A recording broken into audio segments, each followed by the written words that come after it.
Severino, Director of Business Development for Belmont Village, South Florida, coming to you from our beautiful Fort Lauderdale location. As you can see from this beautiful view behind me, we are thrilled to have Skye Bergman on today as our moderator. And Belmont Village has provided some of our residents and a family member to talk about how they and their loved ones view maintaining their independence in assisted living. After today's panel discussion, Skye will open it up to Q&A, and she will try to get to as many questions that time will allow.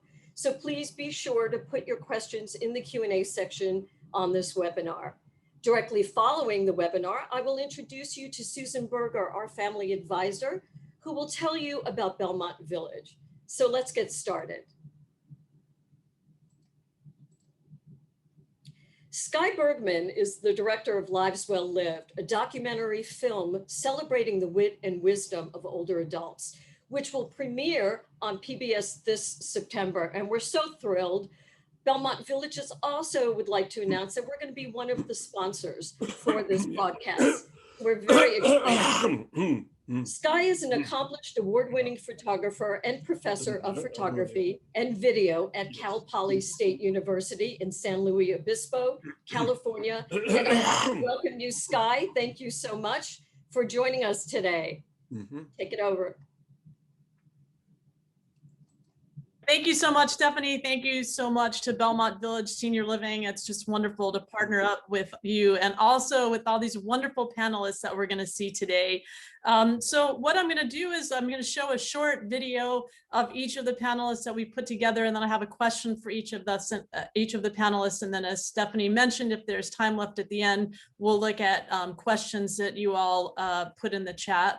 So I'm going to start off with Peter Roussel, and I will show his video, and then I'll give you a quick bio. So give me just a minute to get that up here.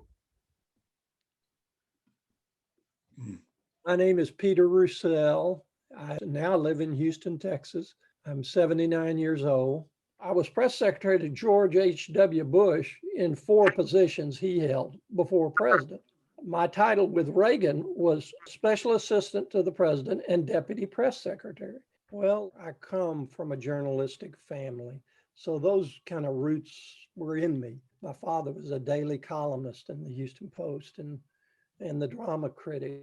But that first time that I saw John Towers, press secretary, and here came this buzzsaw of human activity, that was like an epiphany in my life. It was like a curtain went up, and I said, that's what I want to do.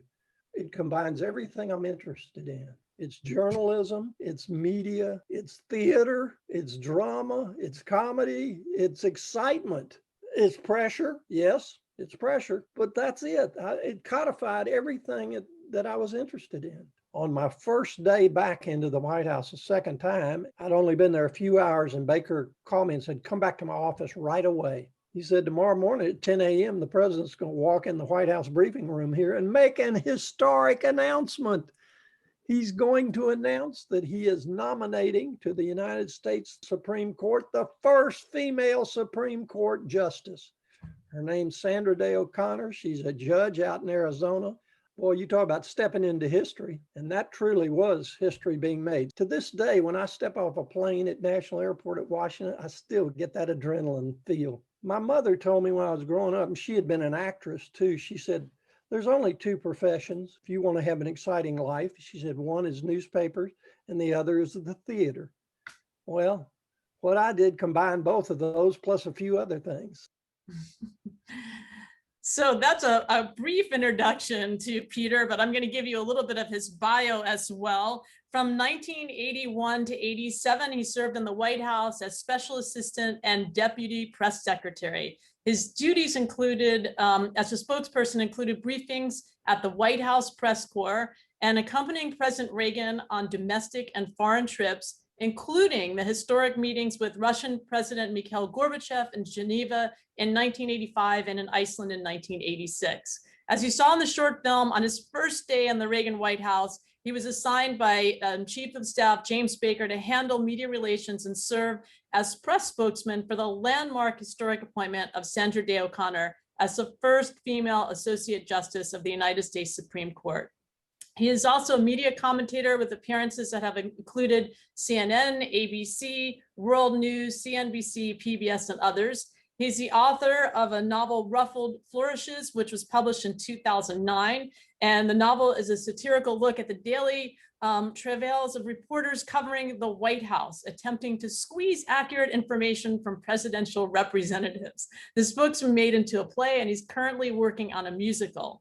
And from 2009 to 2020, he fulfilled the Philip G. Warner Endowed Chair at Sam Houston State University, teaching courses on press, presidency, interactions, and public relations. In fact, last fall, he hosted an online series titled Dateline, Democracy Series, where he interviewed high-profile journalists via Zoom, such as Leslie Stahl, Andrea Mitchell, and Sam Donaldson, just to name a few. I wish I could have been in on that class.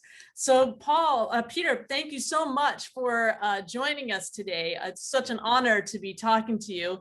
And I wanted to ask you, how has your experience in senior living empowered you to live a more fulfilling, independent life? And how do you dispel the myth that older adults lose their independence in senior living? What's been your experience? I think it might be just the opposite, Sky, that you gain independence. I certainly feel independent in my experience there. I guess if I had to sum it up, I would say what it does for me, or what it has done for me, is combine a life of informality with normality. And it allows you to have an anchor in your life.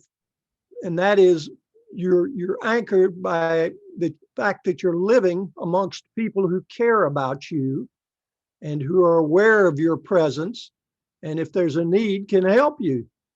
And I don't know too many other situations in life where you combine all those factors. So that's, to me, what it's all about. And living at Belmont Village, I certainly get that feeling.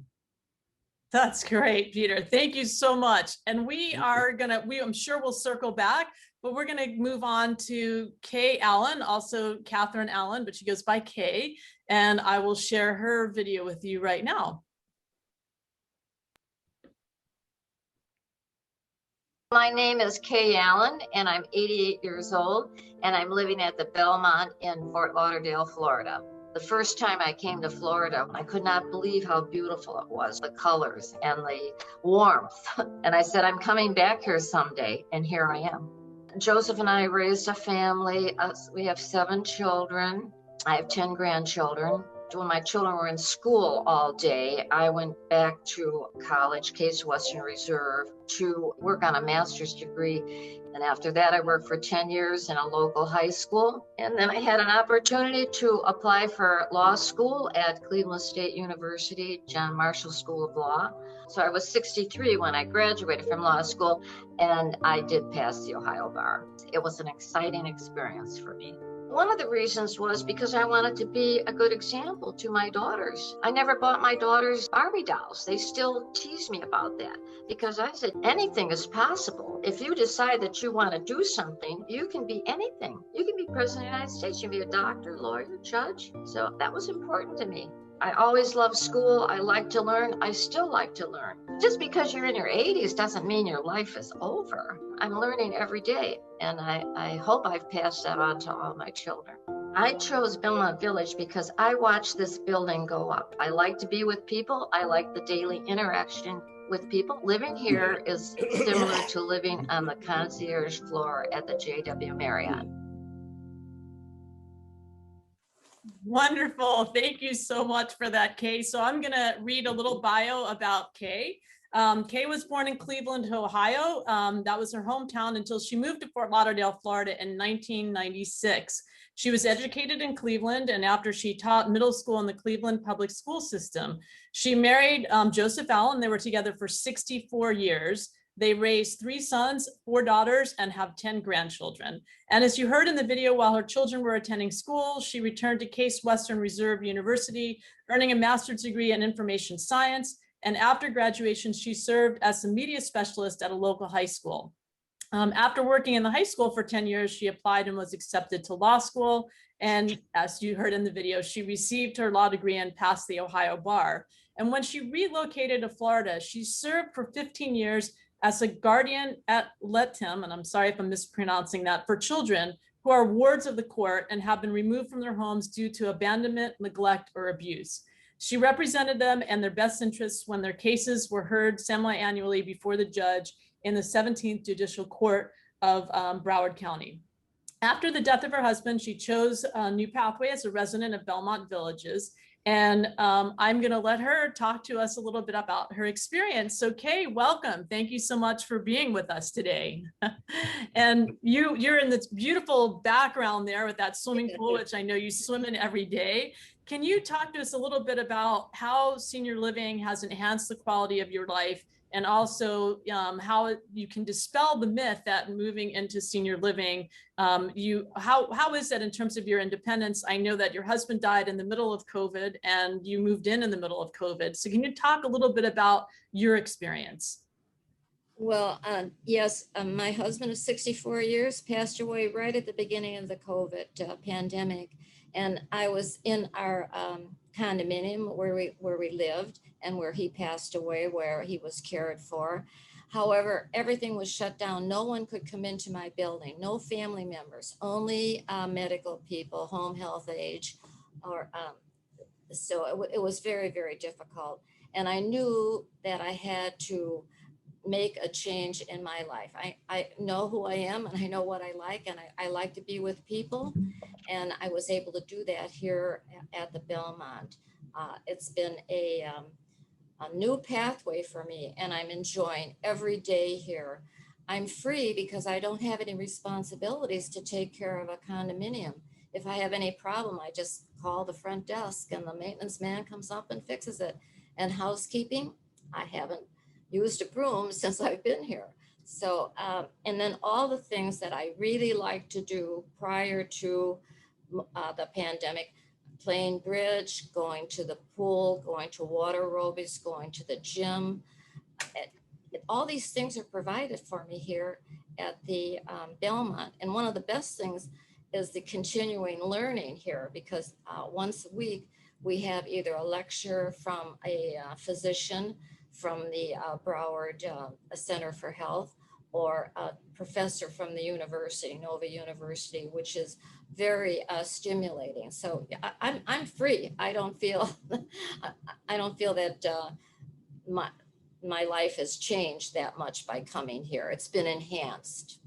That's wonderful, Kate. Thank you so much for sharing that. I really appreciate it. And we are, again, we'll circle back if we have time at the end. We're going to move on to Amnon Ben Yehuda, and I will share his video as well.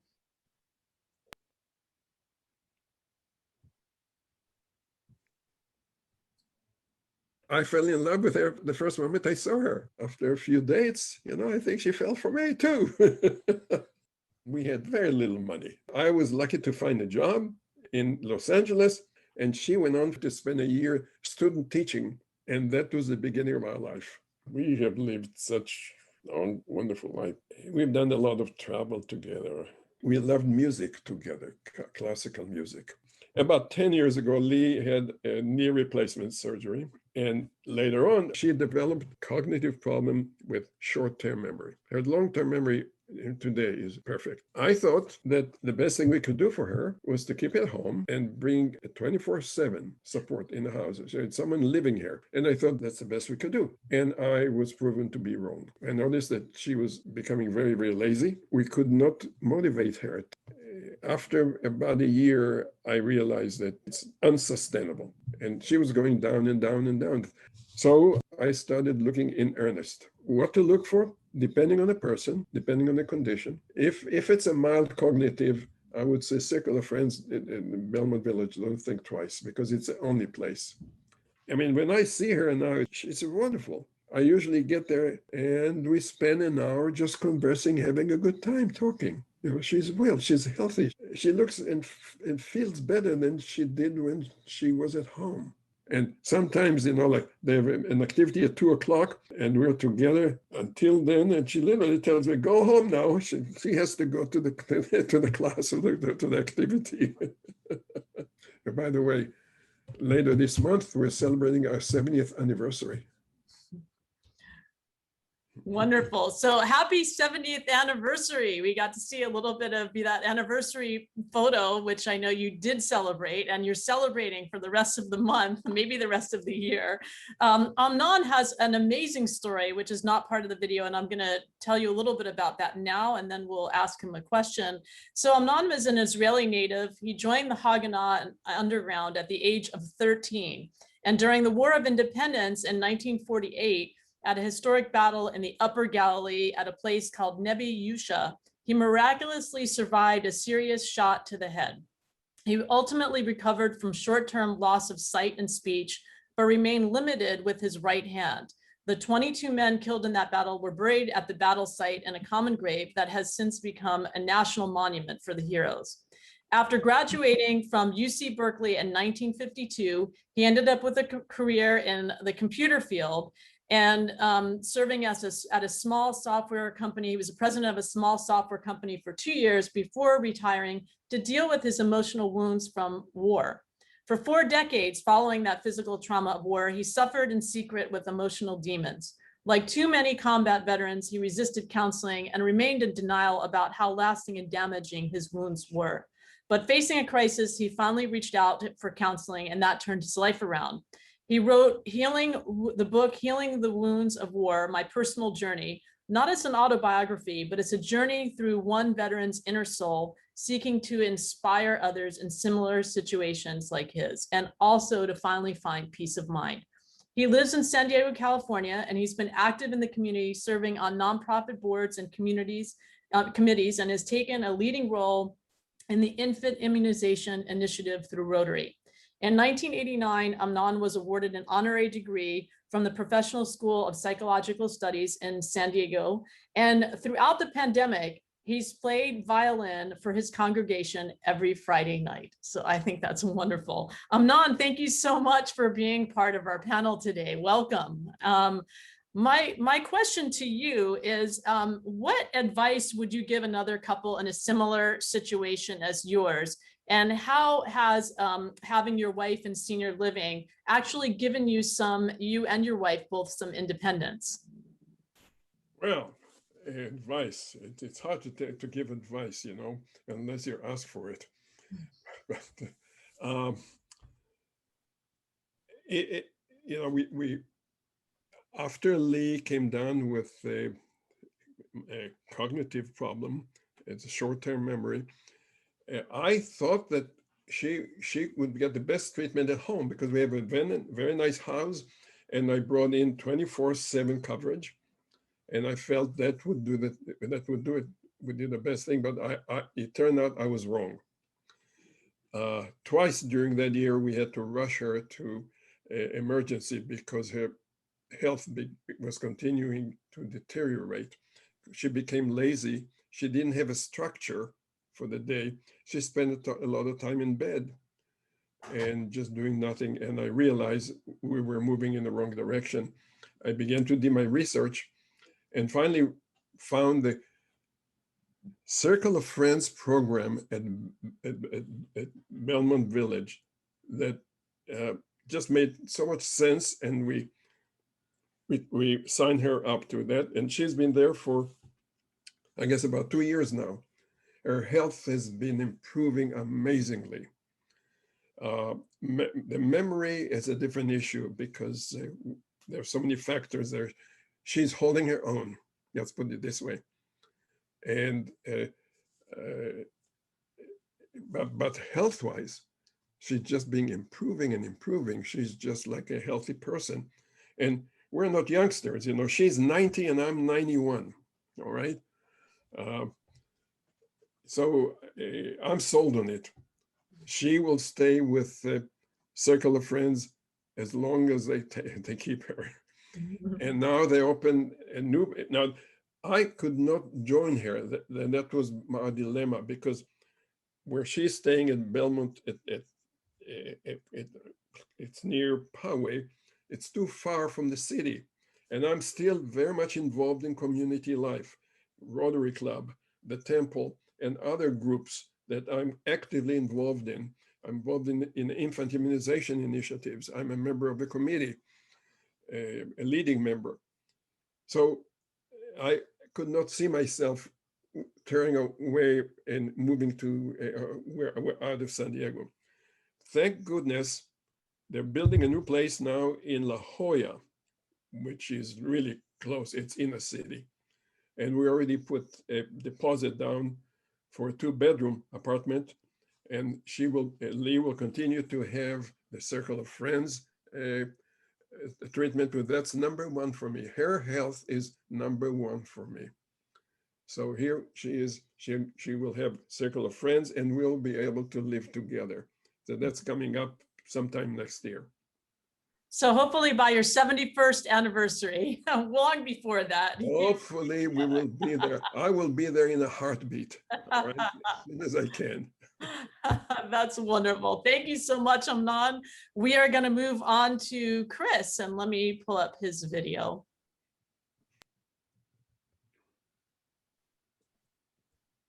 My name is Chris Hadley. I'm 81 and I live with my wife at Belmont Village in Albany. We met at a coffee house at a sort of a folk singing evening in 1970, I think it was, and we've been together for 50 years this summer. I've been disabled for a long time. I had polio as a boy, and so I got around on crutches and wearing a leg brace for many years and did well at that. Was very active, but I knew that I probably could not continue living at home forever. So I started as kind of a self-education project. And then my wife had a bad fall. She fell off a ladder and wound up in rehab for several weeks. And at that time, she was diagnosed with cognitive impairment. And she needed a level of care that I was not able to give. So that's when I started thinking seriously about a move. And so I made the decision that once she got out of rehab, we would be moving to Belmont Village. One thing that I noticed when I got here immediately, which I really liked, was how friendly people were. I have more of a social life now than I did before, I think. I've always been somewhat reserved and quiet, a little bit introverted. I thought it would take longer to feel a part of this community, but I started feeling a community closeness pretty early in my stay here.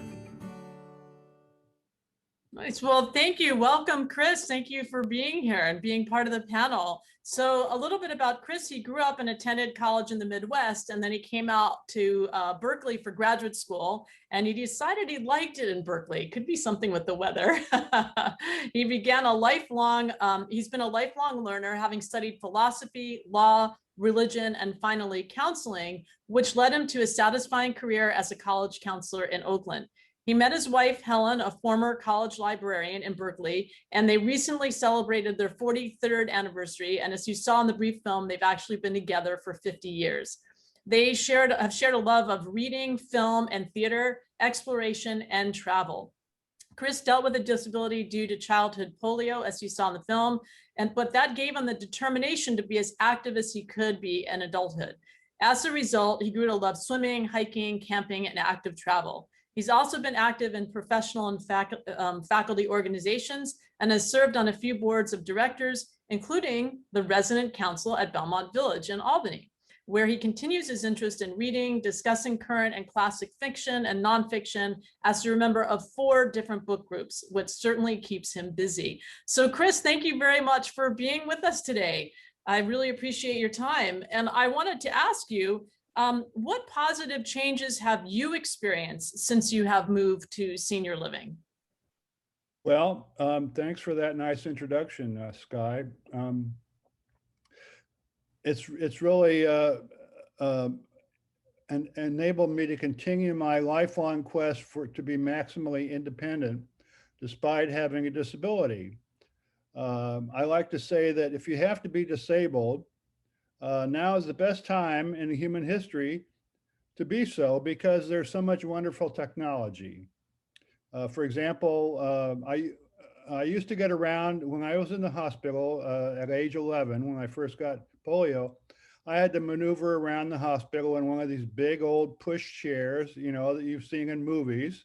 Well, now I have a power chair, which has enabled me to, even though I've been using a wheelchair off and on, now full time, for the last 15 years after being on crutches for so many years before that. I now have a wheelchair van that I can drive using hand controls. And when I was a boy, those sorts of technologies were just visions of some futurist. They were, nowhere near on the horizon. Now they are. And I became aware as my disability continued and as my wife began to slow down, that we needed to find a place where, when the time came, which it did eventually, where we could go and both be independent. And I looked at some of the older retirement facilities, and they just did not have the setup for somebody like me. And Belmont Village did. And that's what sold me on Belmont Village. Plus, it's like living in a boutique hotel with great food and a wonderful staff and a good group of people. And there's a lot of intellectual interest here, as well as people who, are dealing with cognitive issues. So there are people that you can, a group you can find to ally yourself with and share if you have intellectual interest, you can do that. There's also a full program of artistic events and musical events and so forth, as well as daily exercise, which I wasn't able to do on a regular basis before. I had to give up swimming because of my shoulder difficulties. I was almost daily swimmer for over 40 years, but I had to give that up. Well, here they have Kickstart Fitness, which I try to go to most mornings when there's a leader for it, which there usually is. And I'm on the resident council, which I wasn't planning on being, active in that sort of sense when I came here, but I was nominated for that, and I've served on that, and now I'm chairing the group, and that's gotten me a chance to meet a lot of interesting people and to be involved in some of the ongoing, needs of the community and to advocate for my fellow residents, as well as for myself and my wife. So, it's really enhanced my independence, and I'm not limited at all. Even though I am disabled, I can go out whenever I want. My wife and I did take a weekend trip a couple of years ago down to San Luis Obispo for a family reunion. And so, that was a good experience. We got away for a few days. Other than that, I've been here every day for the last 3 years, and I don't feel tied down, and I don't have a wish to leave.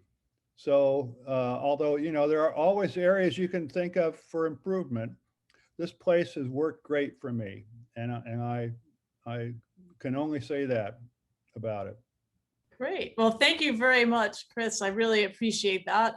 And now we are going to move on to Linda. Linda Sheff has two parents. Her parents were both in senior living. Her father is still in senior living. And I'll share her video and then read her bio.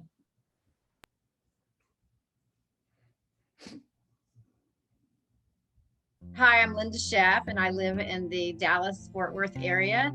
My mother was a longtime Galvestonian, and my father actually was from St. Louis, Missouri, and he moved down to Galveston for his first job as a newspaper reporter. And he and my mother were fixed up on a blind date by family friends. They eventually moved to Houston. My father worked for the Houston Chronicle as a night city editor for 44 years. My mother was a very hands-on mother in the traditional housewife sense. Three girls are always wanting their parents' time. And when my mother was mid-70s, I guess, I noticed that she was having some issues with memory and some confusion, and my family also noticed. And I started on my journey at that point, just learning a little bit more about dementia and eventually Alzheimer's. And I started looking into locations in Houston and identifying certain things to look for when you're looking for a senior living community. Some of those things were continuum of care, because Alzheimer's is a progressive disease. You want to make sure that person can age appropriately through the different levels. The other consideration was location and close proximity to my family, and ultimately a place that my father could move into when it was his time to do so.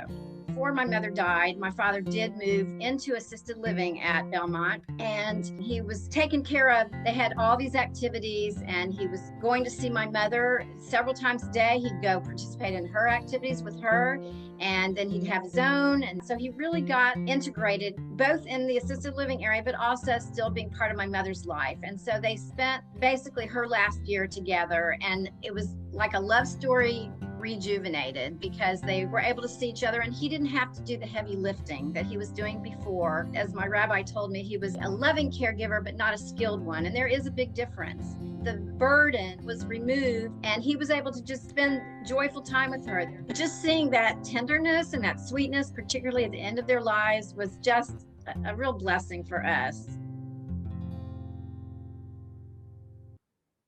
Very sweet, very sweet. So I wanted to just introduce you to Linda. Linda is the oldest of 3 daughters from Houston, Texas. Her mother was diagnosed with Alzheimer's in 2015. And after meeting with a social worker at Jewish Family Services, she started her journey toward finding an appropriate place. And she chose Belmont Village in memory care. Her father remained at their house, and after a year and 4 months, he also lived into the assisted living section at Belmont. Whereas you saw in the film, they were able to share many wonderful experiences together. Along with her own research and experience, she learned a lot about senior living communities and what to consider when searching for one. She also worked very closely with staff in the management team, which helped educate her about various levels of care. This journey further led to her being involved with the Alzheimer's Association, co-founding a caregiver day out program for families with loved ones having Alzheimer's and other dementias, and becoming a passionate advocate for Belmont Village Senior Living. So Linda, thank you so much for being here. I know we've talked several times, and I just love the story of your parents and how being in senior living allowed them to have this rejuvenated love in the end of their life. Can you talk a little bit more about how your parents' life was enhanced by senior living and how that actually gave them more independence? Thank you. I appreciate being here and sharing our story. My mother had Alzheimer's disease, as the video said, and was diagnosed. And my father sort of wanted to be the caregiver for quite some time when it became really too difficult for him, being able to get her to take her meds on time, being able to bathe her when needed, and just all of those caregiving type skills. As I said in the video, he's a loving caregiver, not a skilled one. And so finally the time came for him to agree that she needed more care.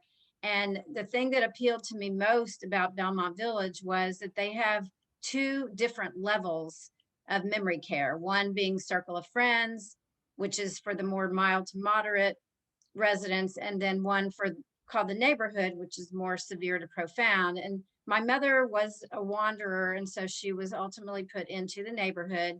But the care was so targeted to her. She was pretty high functioning, and so whenever the big group was too much for her, then they would put her in a smaller group with maybe puzzle making or things like that. And so the care was so distinct and targeted to each person's level that was really the primary reason for my choosing Belmont Village.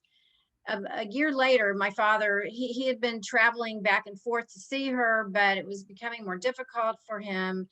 And so ultimately he did move into the assisted living area. He's very independent, always has been, takes care of himself, but it became even difficult for him to care for himself, living at home alone, having to make his own meals, clean the house, things like that. And so when he moved in, he was able to maintain that independence as far as doing what he wanted when he wanted, but he had housekeeping help, he had his meals prepared. And the best of all is he was able to see my mother freely and participate with her in her activities as well as his own. So they each had a balance. My mother got the socialization and stimulation that she needed, and he got the independence, but also the flexibility and the care that was provided for him in assisted living. He also had and still does enjoy many activities. They just recently brought back bridge, which he's an avid bridge player. He goes to the movies every night and he exercises a couple times a week. And so he still, even after my mother died, he's still able to maintain that independence, but have a little extra care like medication management, just to make sure he's, taken care of that way. And I've also become, through the experience of Belmont Village with education by them, as well as what I've learned on my own, I've really become a huge passionate advocate, particularly for Belmont Village, because I feel like not only are they providers of care and activities, but they're our family. And when my mother passed away, there were 5 staff and management members who came to her memorial service, which said to me, they're not just working there, it's their calling. It's something that they are happy to do. My favorite thing that they say when you thank them for anything is my pleasure, which makes you feel good that they're happy to help you. And so again, I've become just a huge supporter and spokesperson when I can be for Belmont Village. And I do think that the care that they provide is exceptional, and they make the residents feel very welcomed and well supported and cared for. And can you tell us a little bit about your experience your dad had in senior living after your mom passed away? Because I know he had some, a tough time, as anyone would, losing a spouse. So can you talk a little bit about that? Yes. After she died, and then with the advent of COVID, he really was in a big funk and just sort of, he's 95 years old now and just really didn't want to go on. And I would call the staff people, the activity leaders, the management team, and say, could you please do an extra check-in on him today? And I totally attribute his coming back to life to the care and support that he received from the Belmont staff and management team. And I think that forming those relationships with those particular people involved with Belmont really has, I think, enhanced his care and truly has brought him back to life. And he's thriving now, and he's just doing really well. And it amazes me because he's so involved in learning. He was a newspaper person for, as I said in the video, most of his life. And so he really has that love of news and sports. And you can really have a very good, intelligent conversation with him. He's very alert. And again, I believe that the environment that he's in at Belmont Village has given him that opportunity to continue to thrive. That's great. Thank you so much. I'm going to circle back to Peter. Peter, can you tell us, why did you choose senior living, and what are some things that you weren't able to do before you moved into senior living that that allows you to do now? Well, I chose it because I'm kind of a passer through in senior living. I recently had some surgery, and one of my nieces said, instead of going back to my house by myself, she suggested I go somewhere else where I'd get people looking after me and be engaged with other people. And it couldn't have been a better suggestion. And that's why I'm at Belmont Village. And based on everything everyone has said on here, which I agree with 100%, I'd kind of sum it up this way. It's 1, it's convenience. 2, it's camaraderie with other people. You're not alone. 3, it's medications. They have a full-time nursing station right there on the premise. And lastly, it's meals. 3 solid meals a day. And I'll add a 5th one to that. As far as I'm concerned, the meatloaf and strawberry shortcake are the best I've ever had. That's saying a lot coming from you, Peter. That's great. Hey, I'm going to circle back to you just for a minute. And you're there in Fort Lauderdale, which I'm a little bit jealous because that's where I grew up and it's so beautiful. Oh. I miss that warm water. But can you tell us a little bit about your experience of moving into senior living in the middle of COVID and what you experienced? Because I know we talked a little bit about some of the extra steps that they did to make sure that you felt very welcomed and very much a part of the community. My initial feeling was when I came here for the very first time, moving in, that I was becoming a member of a family. And that's the way I feel that the staff here treats us, as we're a family here. And that's very important to me because I know what family life really means. I'm just delighted that I was able to come here, and it was a good decision. And you had talked about continuing doing your exercise and those kind of things. Can you talk about some of the things that they did to make sure that you could still do your yoga practice and those kind of things? Well, when I moved here in September of last year, I was in quarantine here for 7 days. And Beatrice, our activities chairperson here, came to my suite and gave me my yoga lessons. And I was always checked on. Everyone came in to see how I was doing. They brought me a menu, brought me very fine meals. It was, and then all of a sudden I graduated from a quarantine and I was able to do the things here that I like to do. Wonderful, wonderful. And Amnon, I wanted to ask you another question. What, have been, do you think, some of the things, the programs and the resources that have really helped you and your wife as you're transitioning and thinking of moving into senior living? What has helped you make that decision, and also what's helped your wife? Well, I think with my wife, it's the structured activities is the key. And I find it not only for her, but also for me, living alone at home. And I don't like it. I don't like living alone at home. I consider it clearly temporary, but I am very careful about keeping a daily schedule. I'm up at no later than 7, but basically 6:30 in the morning I'm up, no matter what. And I'm also in bed usually at 9 o'clock in the evening. And I keep a schedule in terms of when my meal time at home, because I realize if I didn't do that, I'll just lose everything. And that keeps me going. I work out with personal trainer twice a week. I've been doing it for over 25 years, but I keep doing it, and that's why I'm in good physical shape. So, and the same thing for Lee over there. She's getting physical exercise, and again, they come and get her to the activities. I would be visiting her, let's say, for lunch, and we go back to her room, and then before 2 o'clock, somebody's knocking on the door, reminding her it's time to go to the circle of friends. And she looks at me and says, "It's time for you to go," because she has to go to the circle of friends, because that's her community now. And then that's the great thing. I know I'm not slighted by the fact that she tells me that I need to go.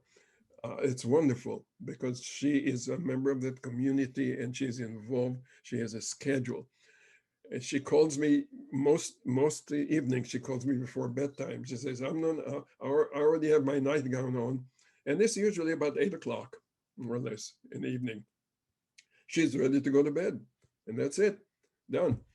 And she's up early in the morning. She was never up early in the morning when she was home, because it was so nice to be lazy.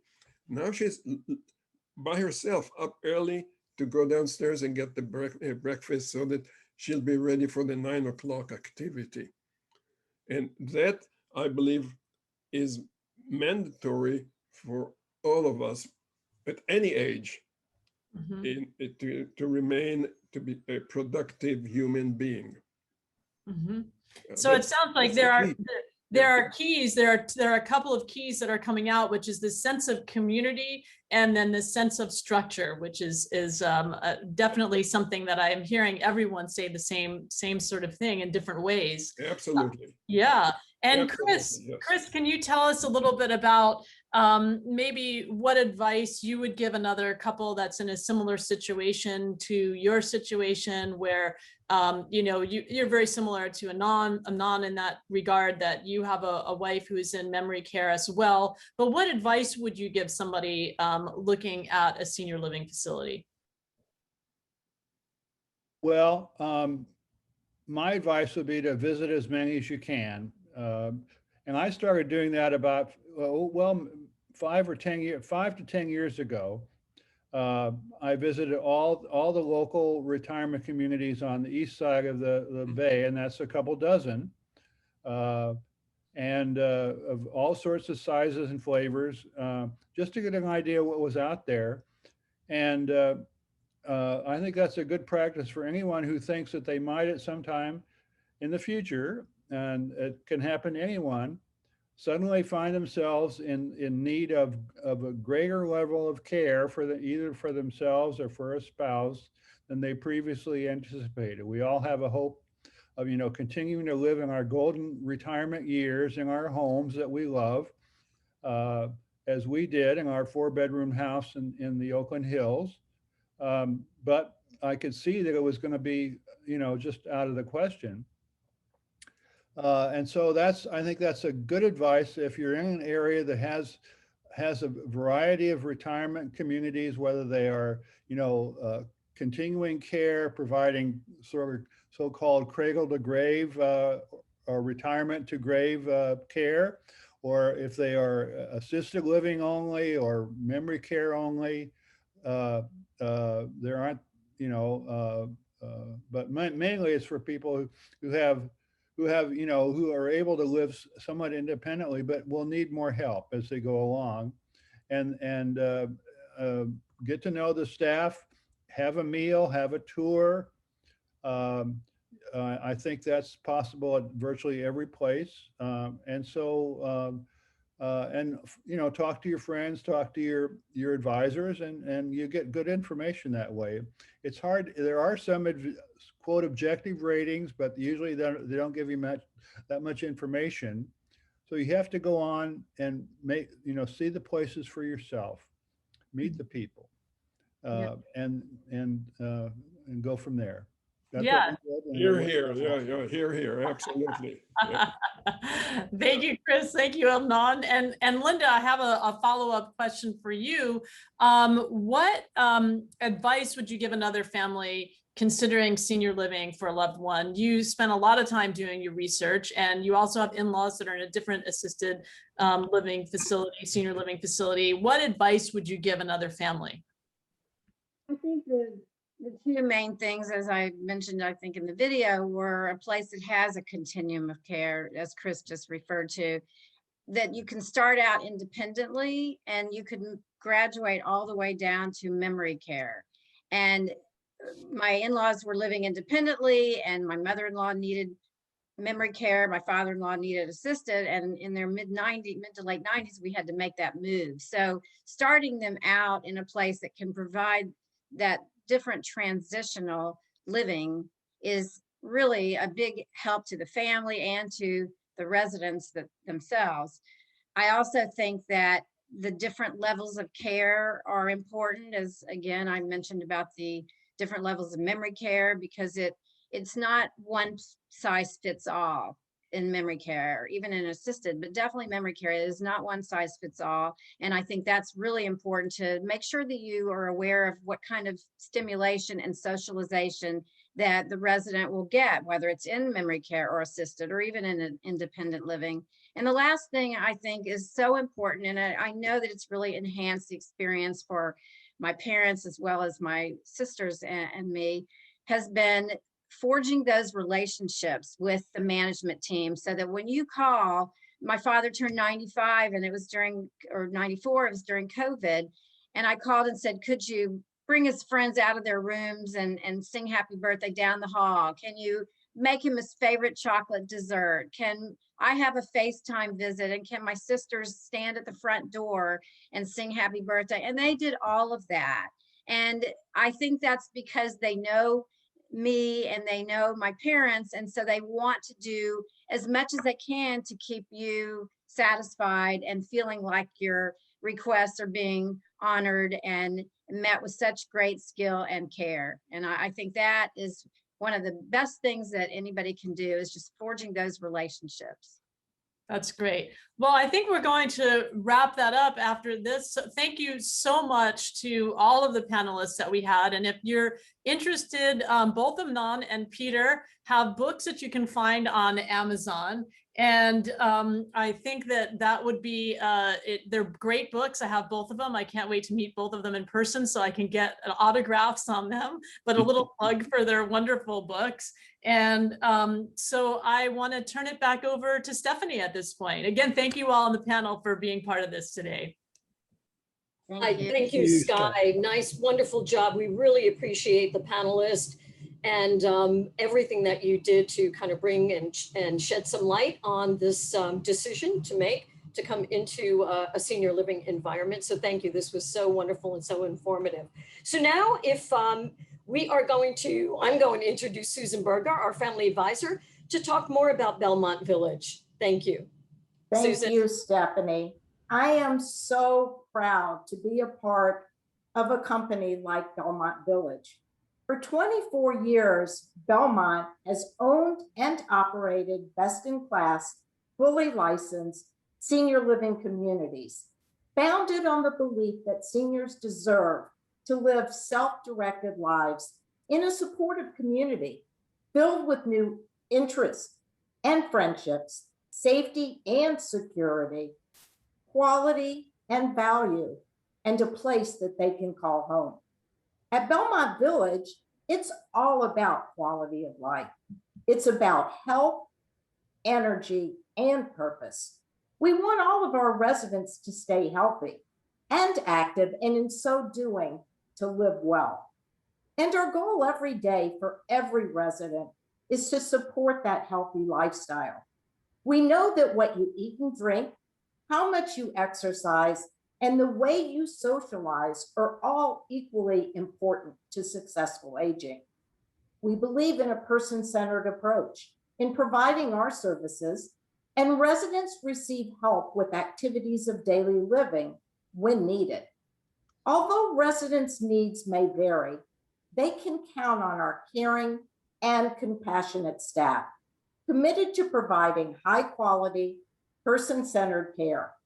Residents can also count on our Belmont Village nurses, trained medical professionals who are dedicated to serve the healthcare needs of each of our residents. Our nurses are keen observers and can quickly assess changes in residents' health. And most importantly, the team of nurses are on site 24 hours a day to provide peace of mind, not only for our residents, but for their families as well. And at Belmont Village, we know that successful aging also involves staying active. Whether our residents want to kickstart their day with group fitness or one-on-one exercise, our goal is to help stimulate both their minds and bodies at whatever level they can feel success. And what better way to stay physically engaged than under the watchful eyes of our team of licensed physical therapists, also on site, and a state-of-the-art gym fully equipped with senior-friendly equipment. To specifically address the needs and abilities of our residents with mild cognitive impairment and early-stage memory loss, Belmont Village has pioneered a comprehensive therapeutic program that we call the Circle of Friends. What it is a whole brain fitness lifestyle. It's one that combines our highly regarded wellness model with mental fitness, and it has proven to have a profound impact on addressing the needs and abilities of residents with early stage memory loss, so that they too can stay involved, build confidence, and have happy, fulfilling days. We believe in the Just Right Challenge to encourage our residents to stay involved, maintain brain function, build confidence, and live a happy, fulfilled day. This innovative approach to memory care has been changing how providers and families now look at assisted living and memory care. I am so proud to say that in Belmont Village communities across this country and Mexico, we strive to create a positive experience for all of our members. Our members include our residents, their families, and our employees. And year after year, we continue to set new standards in resident and family satisfaction. We also have been recognized as a great place to work and named to Fortune magazine's top 50 best workplaces for aging services by our over 4,000 employees nationwide. As we all know, happy, dedicated employees make for happy residents and their families. As you've heard from our panel, choosing a senior living community is one of the most important life decisions. Take the time to compare. Please do not wait for a crisis to react. If you have more questions about Belmont Village or our circle of friends or memory care, I hope that you will give me a call or send me a text or email. My phone number is 424-232-0701. And my email is sberger@belmontvillage.com. Thank you all for joining us today, and I look forward to seeing you at our next event. Stephanie, back to you. Thank you so much, Susan. And thank you again, everyone, for your participation. To everyone on the panel, Sky, thank you again so much. And we will see you next time very soon. Bye-bye. Bye-bye.